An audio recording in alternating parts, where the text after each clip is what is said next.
بسم اللہ الرحمن الرحیم۔ السلام علیکم ناظرین، میں ہوں شیخ ابرار سعید۔ جیسا کہ آپ جانتے ہیں کہ گزشتہ 10-12 ہفتوں کے دوران چینی مافیا نے عوام الناس کو سینکڑوں ارب روپے کا ٹیکہ لگایا خالصتاً وفاقی حکومت یعنی کہ شہباز سپید اور ان کے وزراء کی ملی بھگت سے۔ گزشتہ روز اسی چینی مافیا نے پنجاب میں نگران وزیر اعلیٰ محسن رضا نقوی کے ساتھ ساز باز کرنے کے بعد مزید سینکڑوں ارب روپے کا چونا لگانے کا بندوبست کر لیا ہے چینی کے ہی ذریعہ۔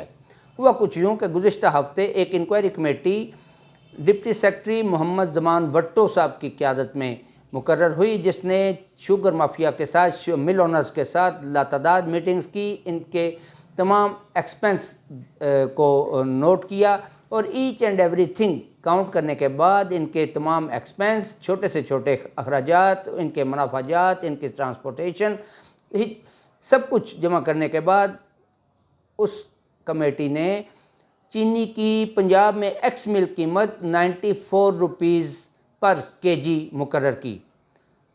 لیکن جس دن بھٹو صاحب نے یہ قیمت اناؤنس کی، اس سے اگلے دن جب وہ دفتر میں تشریف لائے تو ان کی ٹرانسفر ہو چکی تھی اور چینی کا یہ معاملہ نگران وزیر اعلیٰ محسن رضا نقوی صاحب براہ راست اپنے ہاتھ میں لے چکے تھے، اور انہوں نے کیا خوب اس معاملے کا حل نکالا، یعنی کہ نہ کوئی مزید میٹنگ، نہ کوئی مزید انکوائری، نہ ہی کوئی اجلاس، بلکہ انہوں نے یک لخت اپنے قلم کے ایک اسٹروک کے ساتھ فیصلہ کیا، اور فیصلہ یہ تھا کہ چینی مافیا کو پنجاب میں ایکس مل چینی 140 روپے فی کلو کے حساب سے بیچنے کا اجازت نامہ عطا کر دیا۔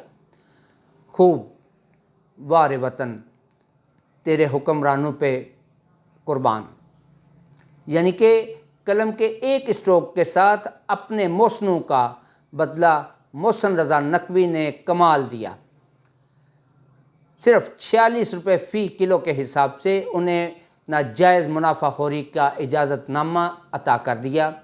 یوں انہوں نے شہباز شریف اور جہانگیر ترین و دیگر مل اونرز کو اپنی تقرری کا احسان احسن طریقے سے لوٹا دیا۔